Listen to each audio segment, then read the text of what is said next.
Un monarque dont le corps se désintégrait littéralement alors qu'il était encore en vie. Du pus suintant et de la chair, pourrissante que l'on pouvait sentir à plusieurs pièces de distance. Un homme qui transforma le mariage en peine de mort et fit de la Tour de Londres l'adresse la plus terrifiante d'Angleterre. Bienvenue dans la véritable histoire d'Henri VIII. Et croyez-moi, ce que vous êtes sur le point de découvrir fera passer vos pires cauchemars pour de doux rêves. La plupart des gens pensent connaître Henri VIII comme le roi jovial et plus grand que nature qui ne parvenait pas à garder une épouse. Mais la vérité est bien plus horrible, tellement tordue, que les historiens ont passé des siècles à tenter d'adoucir les contours de l'héritage de ce monstre. Nous parlons d'un souverain dont la paranoïa était si extrême qu'il dormait, avec des armes chargées, dont les habitudes alimentaires feraient abandonner les plus grands mangeurs compétitifs, et dont le traitement des femmes allait bien au-delà de la simple exécution, atteignant des formes de torture psychologique qui impressionneraient les tueurs en série modernes. Avant de plonger dans ce véritable spectacle d'horreur, assurez-vous d'appuyer sur le bouton d'abonnement et dites-moi dans les commentaires d'où vous m'écoutez. Je suis sincèrement fasciné de savoir à quel point nous sommes tous connectés à travers le monde. Maintenant, préparez-vous, car une fois que vous aurez découvert qui était réellement Henri VIII, vous ne pourrez plus jamais voir la période Tudor ni le pouvoir royal de la même façon. Commençons par la vérité la plus écœurante à propos d'Henri VIII. Au cours de la dernière décennie de sa vie, il était devenu un film d'horreur vivant et respirant.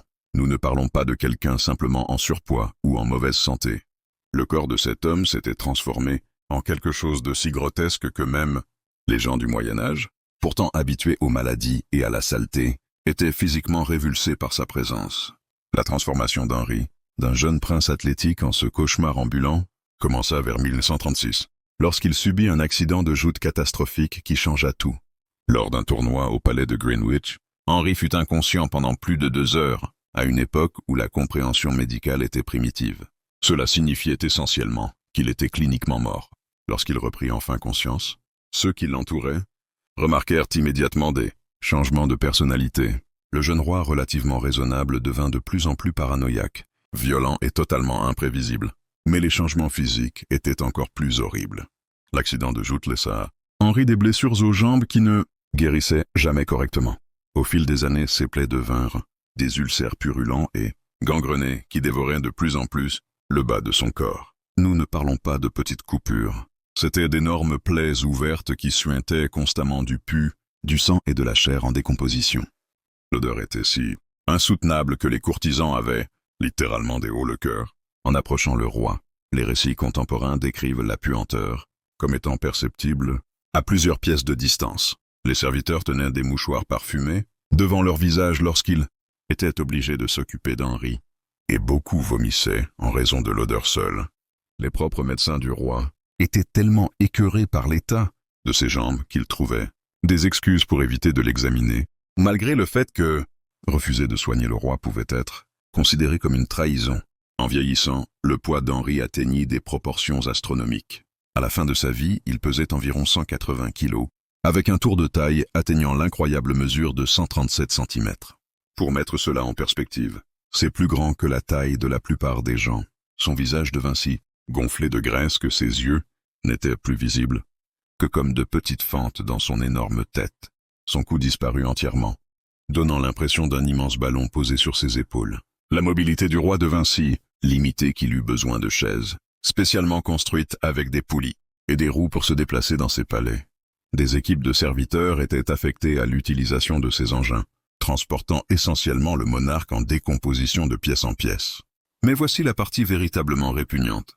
En le déplaçant, des morceaux de chair infectés tombaient littéralement de ses jambes, laissant derrière lui une traînée de restes royaux en décomposition dans les couloirs du palais. Les domestiques du palais devaient suivre la chaise mobile d'Henri avec des chiffons et des seaux, nettoyant les morceaux de roi pourrissants qui tombaient au fur et à mesure de son passage. Imaginez être un serviteur dont la description de poste incluait le nettoyage de chair royale. Ces personnes furent tellement traumatisées par leur travail que beaucoup quittèrent leur poste malgré le prestige que représentait le fait de servir directement le roi. L'impact psychologique sur ceux qui entouraient Henri fut dévastateur. Les courtisans, qui autrefois se disputaient l'honneur d'être en présence du roi, redoutaient désormais toute convocation. La combinaison de son apparence terrifiante, de son odeur atroce et de son comportement, violent totalement imprévisible, transformait la vie à la cour en un cauchemar, éveillé pour tous ceux qui y participaient. Mais la détérioration physique d'Henri n'était que le début de cette histoire d'horreur. La lésion cérébrale causée par son accident de joute avait fondamentalement modifié sa personnalité, le transformant d'un homme capable au moins de paraître civilisé en un monstre semblant prendre un réel plaisir à faire souffrir. L'homme qui avait jadis écrit des lettres d'amour et composé de la musique devint quelqu'un qui ordonnait des exécutions pour la moindre offense perçue et qui obligeait les gens à regarder leurs proches mourir avant de les exécuter à leur tour. Les experts médicaux pensent aujourd'hui que Henri souffrait d'une combinaison de pathologies qui rendait en ces dernières années absolument atroces. Outre l'obésité évidente et les ulcères infectés de ses jambes, il souffrait probablement du syndrome de Cushing, ce qui expliquerait sa prise de poids spectaculaire, ses sautes d'humeur et ses plaies qui refusaient de guérir. Il aurait également développé un diabète, ce qui rendait ses infections aux jambes encore plus dangereuses et douloureuses. La véritable ironie tragique, c'est que Henri, qui revendiquait le droit divin de régner et affirmait que Dieu l'avait choisi comme roi, ne pouvait même plus contrôler ses propres fonctions corporelles à la fin de sa vie. Les valets royaux devaient transporter des toilettes portables spéciales partout où il allait, car il pouvait à peine se déplacer d'une pièce à l'autre sans avoir d'accident. L'homme qui exécutait ceux qui ne lui montraient pas suffisamment de respect se désintégrait littéralement de la manière la plus indigne possible. Tout le monde connaît la comptine sur les épouses d'Henri VIII. Divorcées, décapitées, mortes, divorcées, décapitées, survivantes. Mais ce simple résumé ne commence même pas à décrire l'ampleur de la torture psychologique que ces femmes endurèrent. Nous parlons d'un niveau de cruauté mentale qui va bien au-delà de l'exécution physique. Henri ne se contentait pas de tuer ses épouses.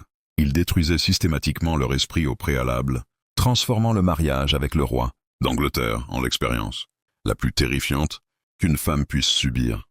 Commençons par Catherine d'Aragon, la première épouse d'Henri et sans doute celle qui souffrit le plus longtemps du tourment psychologique. Catherine ne fut pas seulement répudiée, elle fut systématiquement isolée, humiliée et poussée vers ce que beaucoup considèrent comme une mort par empoisonnement. Lorsque Henri décida qu'il voulait épouser Anne Boleyn, il ne demanda pas simplement le divorce à Catherine. Au lieu de cela, il déclara que leur mariage de 24 ans n'avait jamais été valide aux yeux de Dieu, accusant essentiellement Catherine d'avoir vécu dans le péché pendant plus de 2 décennies. Mais la cruauté allait bien au-delà de l'humiliation publique. Henri interdit à Catherine de voir leur fille Marie, utilisant l'enfant comme une arme contre sa mère. Imaginez qu'on vous dise que vous ne pouvez pas voir votre propre fille parce que votre mari a décidé que votre mariage n'avait jamais existé. Catherine passa ses dernières années pratiquement en résidence surveillée, interdite d'utiliser son titre royal, coupée de ses amis et de sa famille, et constamment menacée d'exécution si elle refusait d'accepter la version de la réalité imposée par Henri. La guerre psychologique qu'Henri mena contre Catherine fut calculée et incessante. Il lui envoyait des cadeaux et des messages affectueux un jour, puis la menaçait de l'accuser de trahison le lendemain. Il la força à signer des documents reconnaissant que leur mariage était invalide, puis changeait d'avis et exigeait d'autres documents. L'incertitude et la peur constante la rendirent littéralement malade. Elle développa de graves problèmes d'estomac que beaucoup d'historiens attribuent au stress chronique et à de possibles tentatives d'empoisonnement. Lorsque Catherine mourut finalement en 1536, elle était complètement seule, entourée seulement de quelques fidèles serviteurs. Henri refusa d'assister à ses funérailles et interdit à leur fille, Marie, de rendre visite à sa mère sur son lit de mort. Les dernières lettres de Catherine adressées à Henri, le suppliant de montrer de la clémence envers leur fille et lui professant encore son amour, restèrent sans réponse. L'homme qu'elle avait aimé et servi fidèlement pendant plus de 2 décennies ne prit même pas la peine de reconnaître sa mort. Le destin d'Anne Boleyn fut encore plus horrible, car le traitement qu'Henri lui réserva révéla sa capacité à planifier un sadisme élaboré. Lorsqu'Henri décida qu'il voulait se débarrasser d'Anne, il ne se contenta pas d'ordonner son exécution, il orchestra toute une conspiration destinée à maximiser sa souffrance psychologique avant sa mort. Tout d'abord, Henri fit torturer le musicien d'Anne, Mark Smeaton, jusqu'à ce qu'il avoue avoir eu une liaison avec la reine. Mais Henri n'était pas satisfait d'une seule confession. Il fit arrêter 4 autres hommes, dont le propre frère d'Anne, Georges, et les força à avouer l'adultère avec elle. La torture psychologique de voir des innocentes détruits simplement, à cause de leur lien avec elle, devait être insupportable pour Anne. Mais la cruauté d'Henri atteignit son apogée lorsqu'il força Anne à assister aux exécutions des 5 hommes accusés d'avoir couché avec elle. Elle dut rester là, sachant qu'elle serait la prochaine, regardant son frère et ses amis, innocents mourir à cause des fantasmes paranoïaques de son mari. La vue de la tête tranchée de son frère, brandie devant la foule, visait à la briser mentalement avant sa propre exécution. Henri avait initialement prévu de la brûler vive, la punition traditionnelle pour adultère, mais il changea par miséricorde. En décapitation, il fit venir un bourreau spécial de France, soi-disant pour garantir une mort rapide, mais en réalité pour prolonger le supplice psychologique d'Anne. Obligée d'attendre plusieurs jours son arrivée, Anne passa ses derniers jours à la Tour de Londres, oscillant entre hystérie et calme étrange, riant parfois de façon incontrôlable, priant parfois pendant des heures. La pression psychologique de savoir qu'elle allait mourir pour des crimes qu'elle n'avait pas commis, combinée au traumatisme d'avoir vu des innocents mourir à cause d'elle, l'avait clairement menée au bord de la folie. L'histoire de Catherine Howard est peut-être la plus dérangeante, car elle était essentiellement une adolescente lorsque Henri l'épousa, et son traitement révèle la capacité du roi à détruire de jeunes esprits. Catherine avait peut-être 19 ou 20 ans quand Henri, désormais un homme grotesquement obèse, la cinquantaine approchante, avec des jambes pourrissantes, décida d'en faire sa 5e épouse. Le mariage lui-même était probablement déjà un traumatisme. Imaginez être une jeune femme, obligée de partager le lit d'un homme, dont le corps se décomposait littéralement. Quand Henri découvrit que Catherine avait eu des relations sexuelles avant leur mariage, sa réaction révéla toute l'ampleur de sa cruauté psychologique. Il ne se contenta pas d'exécuter Catherine. Il fit voter une loi rendant criminel de lèse-majesté le fait d'épouser le roi sans révéler son passé sexuel complet. Imaginez l'incroyable narcissisme et la petitesse qu'il fallait pour modifier tout un système légal parce qu'il avait découvert que sa jeune épouse n'était pas vierge. Mais le traitement d'Henri alla bien au-delà des lois. Il fit enfermer Catherine à la Tour de Londres pendant des mois avant son exécution, lui envoyant tour à tour de faux espoirs et des menaces de mort. Un jour, il laissait entendre qu'elle pourrait être graciée si elle avouait ses péchés. Le lendemain, il envoyait des descriptions détaillées de la manière dont son exécution serait menée. La torture psychologique était si intense que Catherine aurait fait plusieurs crises de nerfs en prison. Les gardes la décrivaient comme passant de longs silences à des crises de hurlements que l'on entendait dans toute la tour. Lorsqu'elle fut enfin exécutée, les témoins remarquèrent qu'elle paraissait avoir vieilli de plusieurs années en seulement quelques mois d'emprisonnement. Le stress avait littéralement transformé son apparence physique. Jane Seymour, souvent appelée l'épouse chanceuse, parce qu'elle mourut de cause naturelle, révèle en réalité un autre aspect de la cruauté d'Henri. Jane mourut de complications après la naissance du fils d'Henri, Édouard. Mais la réaction du roi à sa mort montra son incapacité totale à voir ses femmes comme des êtres humains, plutôt que comme du bétail reproductif. Quelques jours seulement après la mort de Jane, Henri préparait déjà son prochain mariage. Il attendit exactement 9 jours après les funérailles de Jane pour entamer des négociations avec de nouvelles prétendantes. Mais le détail le plus révélateur du traitement qu'Henri infligea à Jane fut ce qui se passa lors de son accouchement. Jane fut en travail pendant plus de 30 heures, dans une détresse extrême, mais les médecins d'Henri étaient plus préoccupés par le salut de l'enfant que par celui de la mère. Certains témoignages suggèrent qu'Henri donna lui-même l'ordre de privilégier la vie de l'enfant, plutôt que celle de Jane, traitant sa femme comme un simple récipient jetable destiné à produire un héritier. Anne de Clèves pourrait sembler être une autre épouse. Chanceuse parce qu'elle survécut, mais son expérience révèle la capacité d'Henri à manipuler, psychologiquement à grande échelle. Lorsqu'Henri décida qu'il ne voulait plus être marié à Anne, il la força à accepter l'annulation du mariage en la menaçant d'exécution si elle refusait. Anne était si terrifiée par Henri qu'elle accepta de prétendre que leur mariage n'avait jamais existé et le remercia même du privilège de ne pas être assassiné. La pression psychologique qu'Henri exerça sur Anne était incroyable. Il lui donna essentiellement le choix entre accepter l'humiliation publique ou subir le même sort qu'Anne Boleyn et Catherine Howard. Anne choisit de survivre, mais le prix fut de devoir passer le reste de sa vie à faire semblant que son mariage avec le roi d'Angleterre avait été une erreur qui ne comptait pas. Catherine Parr, la dernière épouse qui survécut, échappa de peu à l'exécution plus qu'on ne l'imagine. Henri avait en réalité déjà signé le mandat de son arrestation pour hérésie, mais Catherine réussit à se sauver. grâce à un acte de manipulation psychologique, révélant à quel point il était terrifiant d'être marié à Henri. Vite, lorsqu'elle apprit l'existence du mandat d'arrêt, elle alla voir Henri et le convainquit que ces discussions religieuses n'étaient pas des tentatives pour lui donner des leçons, mais plutôt pour apprendre de sa sagesse supérieure. Cet acte de soumission totale et de flatterie suffisante sauva la vie de Catherine. Mais imaginez la tension psychologique de devoir surveiller constamment chaque mot que vous dites à votre propre mari, en sachant que la moindre phrase mal interprétée pouvait littéralement vous coûter la vie. Catherine vécut dans la peur constante qu'Henri ne change d'avis à son sujet, passant tout son mariage à marcher sur des œufs autour d'un homme dont les sautes d'humeur pouvaient être mortelles. L'aspect le plus troublant du traitement qu'Henri réservait à ses épouses est qu'aucune d'elles n'avait réellement d'option pour s'en échapper. Le divorce ne leur était pas accessible. Fuir aurait été considéré comme une trahison, et se défendre aurait garanti non seulement leur propre exécution, mais aussi potentiellement la destruction de toute leur famille. Ces femmes étaient piégées dans des mariages avec un homme qui devenait chaque année plus répugnant, physiquement et plus dangereux, psychologiquement, sans aucun espoir de liberté, sauf par la mort. Si vous pensez que les concours modernes de gloutonnerie sont extrêmes, attendez d'entendre parler de la consommation alimentaire quotidienne d'Henri VIII.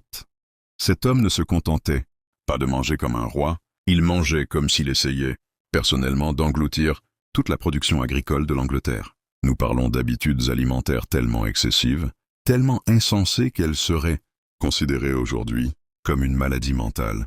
Henri consommait environ 5000 calories par jour au cours de ces dernières années. C'est plus du double de ce qu'un homme adulte actif devrait manger. Et souvenez-vous, à la fin de sa vie, il pouvait à peine marcher. Mais la quantité seule n'était même pas la partie la plus inquiétante de ses habitudes alimentaires. C'était la manière quasi rituelle, presque religieuse, avec laquelle il abordait la nourriture, combinée à des mesures de sécurité, paranoïaques qui transformaient chaque repas en un spectacle théâtral absurde. Un dîner typique d'Henri VIII comprenait un cochon entier rôti, plusieurs poulets entiers, différents types de poissons, des montagnes de pain et suffisamment de vin pour enivrer une douzaine d'hommes. Son personnel de cuisine préparait plus de 800 plats différents, chaque jour uniquement pour sa maison, Henri goûtant personnellement des dizaines d'entre eux. Les cuisines royales employaient plus de 200 personnes travaillant jour et nuit pour satisfaire son appétit, davantage de personnel que de nombreux restaurants modernes. Mais c'est là que ses habitudes alimentaires franchissaient la ligne de la simple gourmandise. Pour entrer dans une véritable folie, Henri croyait que certains aliments possédaient des propriétés magiques capables de modifier ses capacités physiques et mentales. Il était convaincu que manger du cygne le rendrait plus gracieux dans ses mouvements, alors qu'à ce stade, il avait besoin d'une assistance mécanique rien que pour se tenir debout. Il pensait que consommer de grandes quantités de venaison ferait de lui un meilleur chasseur, même s'il était trop obèse pour monter à cheval ou tendre un arc.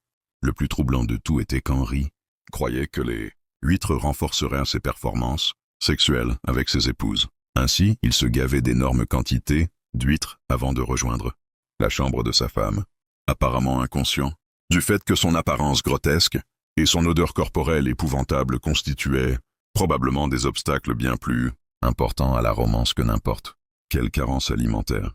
Les rituels entourant ces repas étaient absolument délirants. Chaque bouchée qui entrait dans la bouche du roi était d'abord goûté par plusieurs serviteurs pour vérifier l'absence de poison.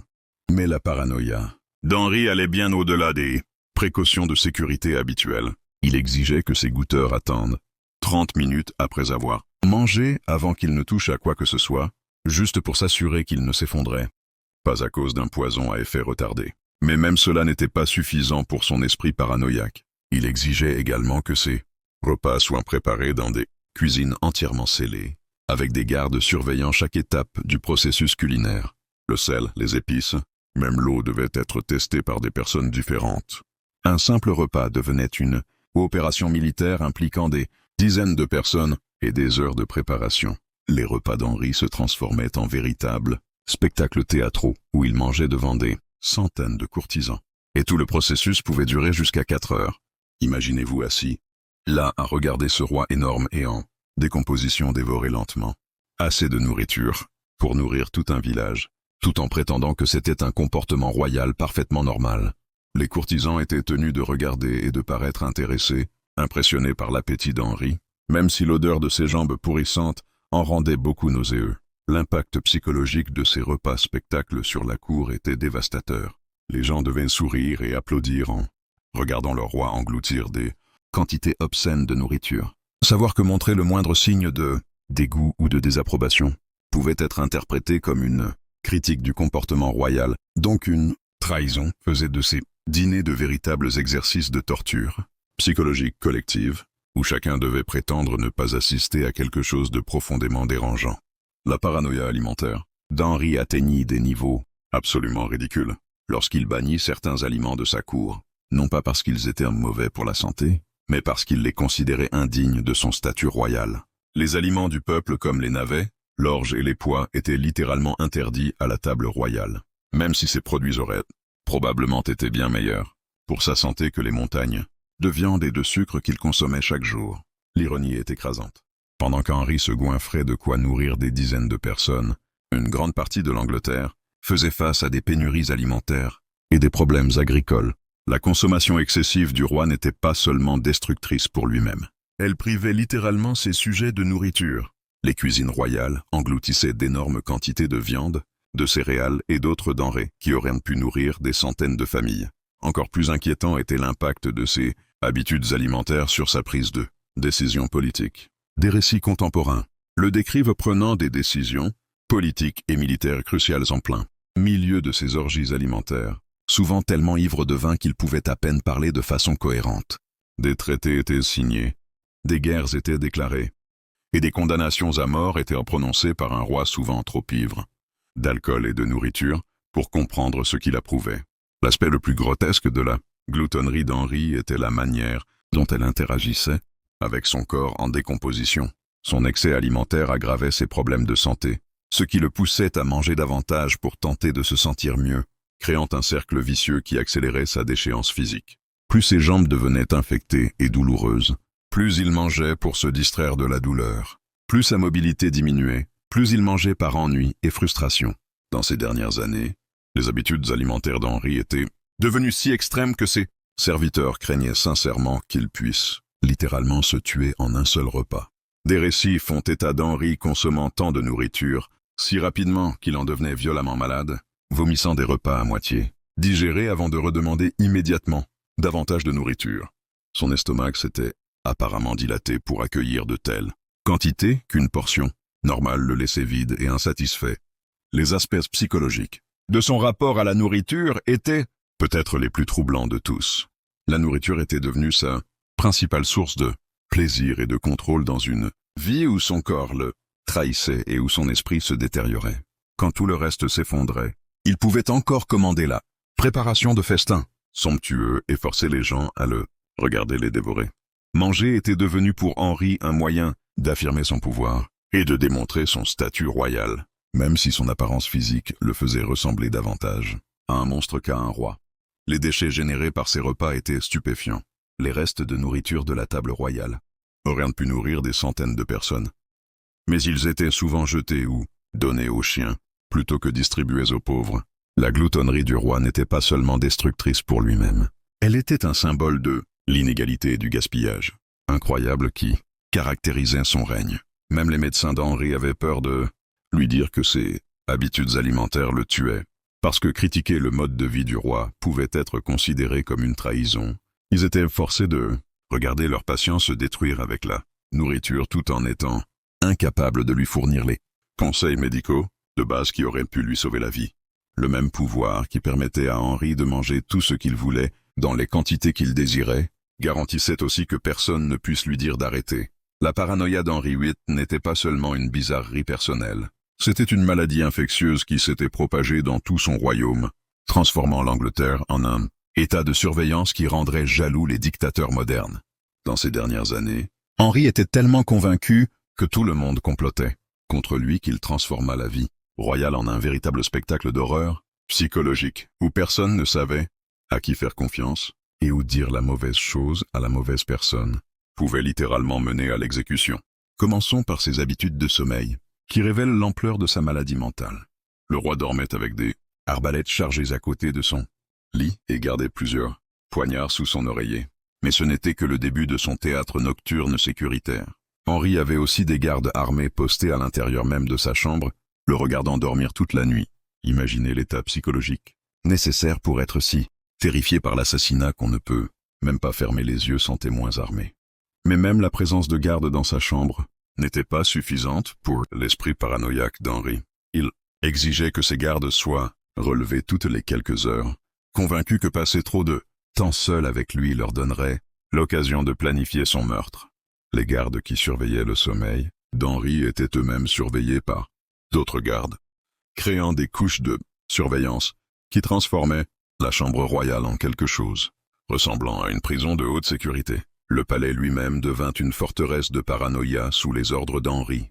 Il ordonna la construction de passages secrets dans chaque bâtiment où il résidait, non pas pour des rendez-vous romantiques ou pour voyager commodément, mais pour pouvoir s'échapper si des assassins venaient le chercher.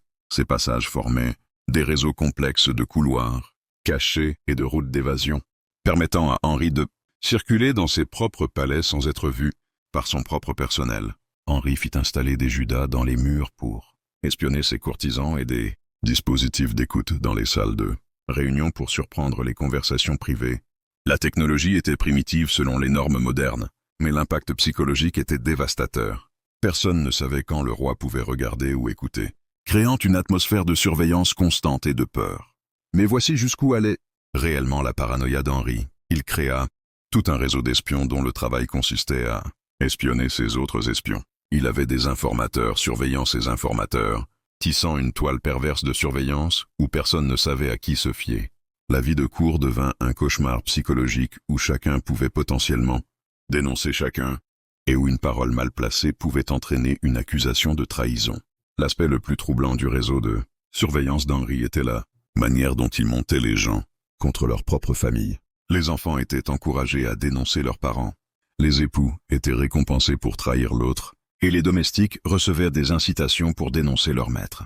Henri avait réussi à créer une société où les relations personnelles passaient après la loyauté envers la couronne et où la confiance devenait littéralement dangereuse.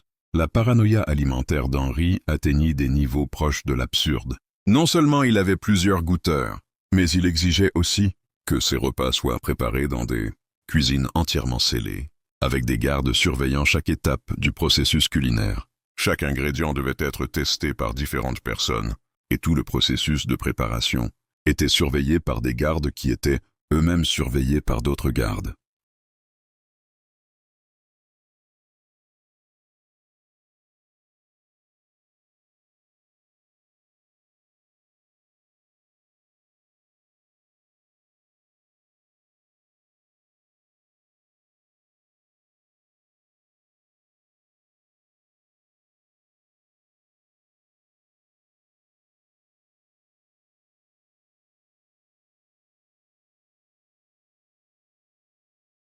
Il soupçonnait même ses propres enfants de comploter contre lui. Il avait des espions surveillant la princesse Marie et la princesse Élisabeth, ses propres filles, parce qu'il était convaincu qu'elles complotaient pour le renverser. C'étaient des enfants, et il les traitait comme des agents ennemis dans leur propre maison. L'impact psychologique sur Marie et Élisabeth, de grandir en sachant que leur père les considérait comme des menaces potentielles, fut dévastateur et marqua toute leur vie. L'aspect le plus grotesque de la paranoïa d'Henri fut la manière dont elle affecta ses relations avec ses épouses. Chaque mariage devint un exercice de guerre psychologique, où Henri testait la loyauté de sa femme à travers des stratagèmes et des pièges élaborés. Il faisait rapporter de fausses conversations par ses serviteurs pour voir comment elle réagirait, ou il feignait d'être malade pour observer si elle montrait une inquiétude appropriée ou si elle espérait peut-être sa mort. Les tests paranoïaques d'Henri envers ses épouses impliquaient souvent qu'elles soient suivies par des espions, rapportant leurs moindres paroles et faits. Ces femmes étaient essentiellement prisonnières dans leur propre mariage, incapables d'avoir des conversations privées ou des relations personnelles, sans craindre que tout soit rapporté à leur mari de plus en plus instable. La paranoïa devint si extrême qu'Henri commença à exécuter des gens pour des crimes qu'il n'avait même pas encore commis. Il faisait tuer quelqu'un parce qu'il avait rêvé qu'on le trahissait ou parce qu'un autre avait suggéré qu'il pourrait être déloyal à l'avenir. La tour de Londres était constamment remplie de personnes dont le seul crime était d'exister près d'Henri. pendant l'un de ses accès paranoïaques. L'un des exemples les plus troublants de ces exécutions préventives concernait le marquis d'Exet, exécuté principalement parce qu'Henri avait rêvé que cet homme complotait contre lui. Le marquis n'avait montré que loyauté envers Henri tout au long de sa vie, mais l'interprétation paranoïaque d'un rêve par le roi suffisait pour justifier sa mort. Cela créa un précédent qui fit vivre tous ceux qui entouraient Henri dans une terreur constante. Car la loyauté et l'innocence n'offraient aucune protection contre les fantasmes paranoïaques du roi. La paranoïa d'Henri était si contagieuse qu'elle infecta toute sa cour et finit par se propager dans toute l'Angleterre. Les nobles commencèrent à s'espionner entre eux pour des récompenses imaginaires. Les domestiques trahissaient leurs maîtres pour se protéger des accusations. Et tout le monde vivait dans la peur constante d'être la prochaine victime des soupçons délirants du roi. L'impact psychologique de la vie sous l'état de surveillance paranoïaque d'Henri fut dévastateur pour tous. Les gens ne pouvaient pas faire confiance à leurs amis, à leur famille, ni même à leurs propres domestiques. Chaque conversation devait être soigneusement surveillée pour éviter toute interprétation comme une critique du roi, et chaque relation devait être évaluée pour son potentiel à susciter des soupçons. L'aspect le plus tragique de la paranoïa d'Henri fut la destruction de la loyauté véritable et la création de la trahison qu'il cherchait à éviter. Les personnes qui avaient été sincèrement dévouées à Henri devinrent pleines de ressentiment et de peur, tandis que celles qui auraient pu comploter contre lui apprirent à être plus prudentes et plus trompeuses. L'état de surveillance n'a pas rendu Henri plus sûr. Au contraire, il l'a rendu plus isolé et finalement plus vulnérable. À la fin de son règne, Henri était devenu prisonnier de sa propre paranoïa. Il ne faisait plus confiance à personne, ne pouvait plus établir de relations sincères et n'était même plus capable de jouir du pouvoir qu'il avait tant lutté pour conserver. Celui qui avait commencé son règne comme un roi, populaire et charismatique, était devenu un dictateur isolé, terrifié et de plus en plus instable, voyant des ennemis partout et ne trouvant du réconfort nulle part.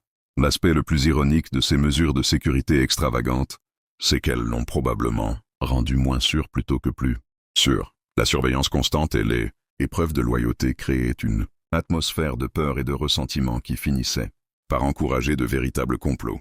Obsédé par des menaces imaginaires, Henri détournait son attention des dangers bien réels. Sa paranoïa était devenue une prophétie autoréalisatrice. En cherchant à prévenir la trahison, il créait lui-même l'environnement de trahison qu'il redoutait tant. On pourrait croire que la mort mettrait fin à cette succession de chaos et d'horreurs, mais ce serait une erreur. Henri était si déterminé à incarner le désastre que même son cadavre continuait à traumatiser ceux qui l'approchaient, offrant un dernier spectacle grotesque qui résumait parfaitement tout son règne. Ses dernières semaines de vie semblaient sorties d'un récit d'horreur médiéval. Le roi était devenu si énorme qu'il ne pouvait plus soutenir son propre poids, et il fallait des équipes de serviteurs pour le transporter, à l'aide de chaises spécialement conçues, munies de poulies et de roues. Mais le plus effroyable n'était pas son immobilité. C'était le fait que des morceaux de chair pourrie se détachaient littéralement de son corps lorsqu'on le déplaçait. Les plaies infectées de ses jambes étaient si gangrenées que des fragments de chair en décomposition tombaient sur le sol. Des domestiques suivaient sa chaise roulante avec des seaux et des linges, ramassant les morceaux de roi en putréfaction qui s'éparpillaient derrière lui. Imaginez avoir pour tâche quotidienne de nettoyer les restes en décomposition de votre souverain. L'odeur qui émanait de son corps était insoutenable. Même ses médecins, pourtant habitués aux horreurs de la médecine médiévale, devaient quitter la pièce pour vomir. Le parfum pestilentiel était perceptible à plusieurs pièces de distance, et les serviteurs pressaient des mouchoirs parfumés contre leur nez pour pouvoir le servir. Certains témoignages affirmaient que l'odeur dépassait celle des égouts à ciel ouvert de Londres. La scène de sa mort ressemblait à un film d'horreur surnaturelle. Son corps avait tellement enflé que sa peau, tendue et luisante, donnait à son visage une apparence presque inhumaine. L'obésité extrême, les infections massives et la rétention d'eau avaient transformé le roi en une créature monstrueuse. Mais l'horreur psychologique dépassait son apparence.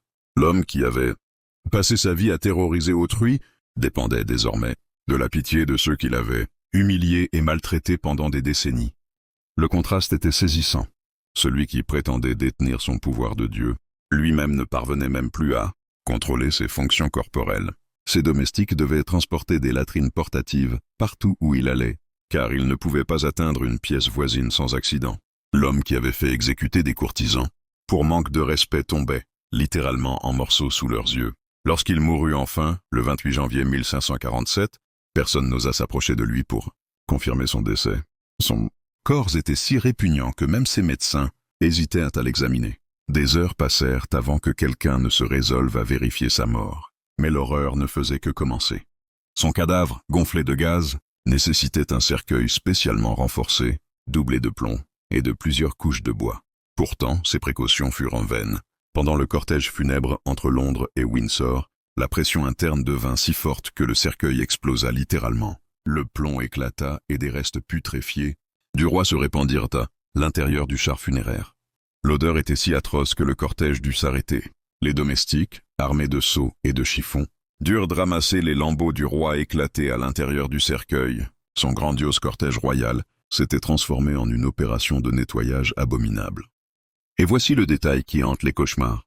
On raconte que des chiens léchèrent les restes de chair qui s'étaient échappés du cercueil et s'étaient répandus sur la route. L'homme qui se proclamait l'élu de Dieu finit littéralement en nourriture pour chiens, sur une route de campagne anglaise. Le symbole ne pouvait pas être plus cruel. Même sa mise en terre tourna au désastre. Le cercueil était si énorme que la fosse dut être élargie plusieurs fois, mais le sol s'effondrait sous son poids. Le tombeau qu'on lui destinait ne fut achevé qu'après des années, car personne ne voulait travailler près d'un cadavre aussi monstrueux. Pendant des mois, une odeur pestilentielle s'échappa de sa tombe, alimentant des rumeurs selon lesquelles son corps se décomposait de façon anormale. Certains affirmaient entendre des bruits étranges provenant de son sépulcre. Était-ce son fantôme cherchant vengeance? Ou seulement les gaz d'un cadavre toujours en décomposition? Quoi qu'il en soit, l'impact psychologique sur ceux qui assistèrent à sa fin fut immense. Plusieurs serviteurs ayant manipulé son corps tombèrent, malades et moururent dans les semaines qui suivirent, probablement contaminés par son cadavre en putréfaction. Même après sa mort, Henri VIII continua à répandre la peur, la maladie et la mort autour de lui. Le traumatisme lié à la déchéance physique d'Henri, combiné au stress de servir un maître aussi violent et imprévisible, semble avoir littéralement tué certains de ses serviteurs.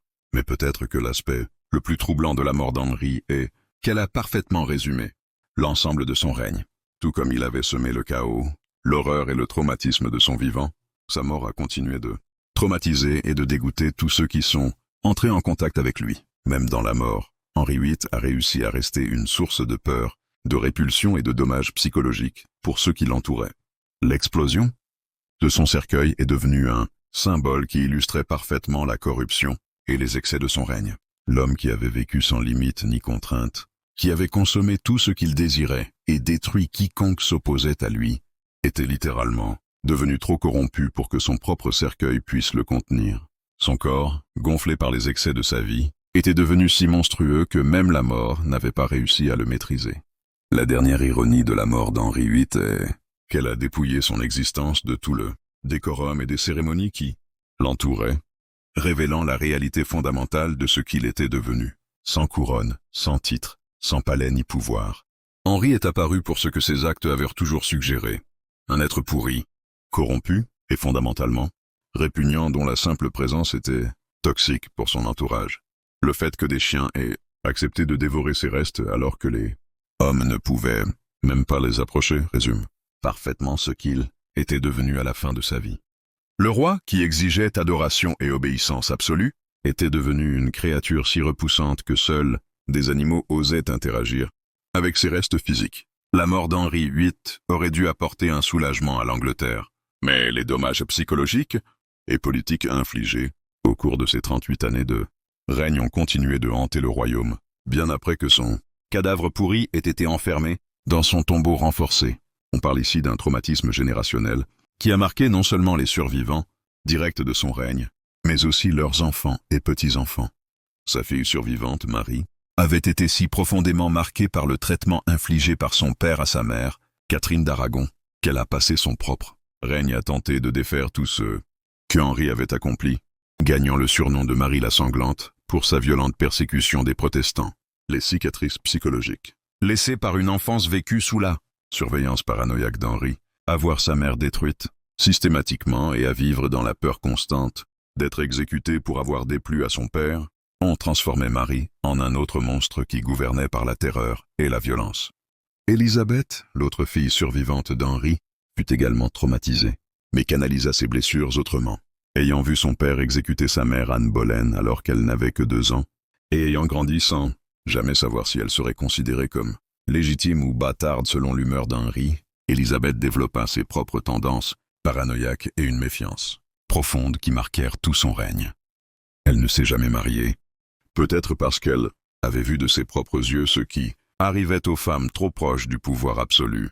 La noblesse anglaise avait été tellement décimée par les exécutions paranoïaques d'Henri que des lignées entières avaient disparu, créant un vide de pouvoir qui provoqua des décennies d'instabilité politique. Des familles qui servaient loyalement la couronne depuis des générations furent détruites parce que Henri les soupçonnait de trahison, tandis que des arrivistes opportunistes s'élevaient en dénonçant leur père pour obtenir les faveurs royales. Les structures traditionnelles de l'aristocratie anglaise furent durablement endommagées par le règne de terreur d'Henri. Le chaos religieux, déclenché par sa rupture avec Rome, ne s'arrêta pas à sa mort. Il continua de déchirer l'Angleterre pendant des générations.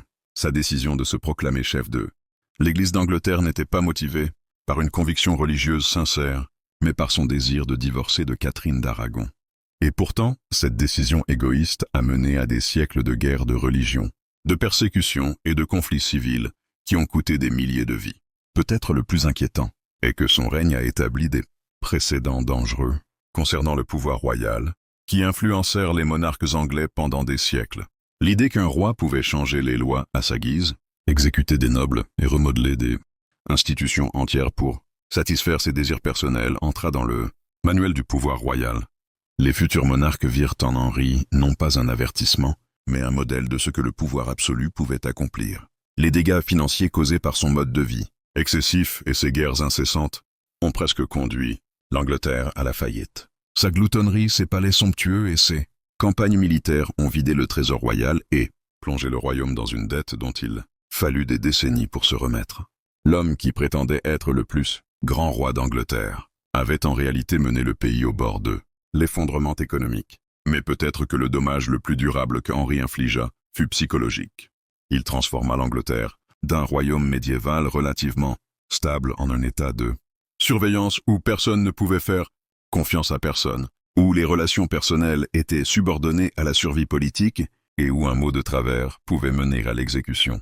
L'atmosphère paranoïaque qu'il avait instaurée perdura longtemps après sa mort, influençant la manière dont les Anglais percevaient l'autorité et se percevaient entre eux. Voilà donc le véritable Henri VIII, débarrassé de tout le vernis romantique et des réécritures historiques qui ont fait des monstres les plus répugnants de l'histoire un objet de fascination plutôt que de répulsion. Ce n'était pas un roi charismatique ayant commis quelques erreurs, ni une figure tragique corrompue par le pouvoir. C'était un homme fondamentalement brisé, physiquement répugnant, psychologiquement tordu au point de traumatiser tous ceux qui l'approchaient. Le plus troublant dans l'histoire d'Henri VIII n'est pas seulement ce qu'il a fait, mais la manière dont l'histoire a tenté de réhabiliter son image. Nous avons transformé un homme dont le corps pourrissait, alors qu'il était encore vivant, qui torturait psychologiquement ses épouses avant de les exécuter, et dont la paranoïa transforma un royaume entier en état policier, en héros de films romantiques et de séries télévisées. C'est comme si nous avions collectivement décidé d'oublier l'horrible réalité de ce qu'il était réellement. Henri VIII incarne le pire de ce que l'être humain peut devenir lorsqu'il détient un pouvoir illimité sans subir de conséquences. Son histoire n'est pas un divertissement, c'est un avertissement sur ce qui arrive quand une société laisse un individu accumuler trop de pouvoir et échoue à tenir ses dirigeants responsables de leurs actes. La prochaine fois que vous voyez Henri VIII dépeint comme une figure romanesque plus grande que nature, souvenez-vous des serviteurs qui devaient ramasser des morceaux de sa chair en décomposition, des épouses qui vivaient dans la terreur de ses colères violentes, et des milliers de personnes mortes parce que ce monstre ne pouvait contrôler ses fantasmes paranoïaques. Souvenez-vous que son propre cercueil n'a pas pu contenir la corruption de son corps, tout comme son royaume n'a pas pu contenir la corruption de son âme. Voilà à quoi ressemble le pouvoir sans limite. Voilà ce qui arrive lorsque nous laissons des monstres porter des couronnes. Et voilà pourquoi nous ne devons jamais oublier la véritable histoire terrifiante d'Henri VIII. Pas le mythe, mais la réalité du roi le plus répugnant d'Angleterre.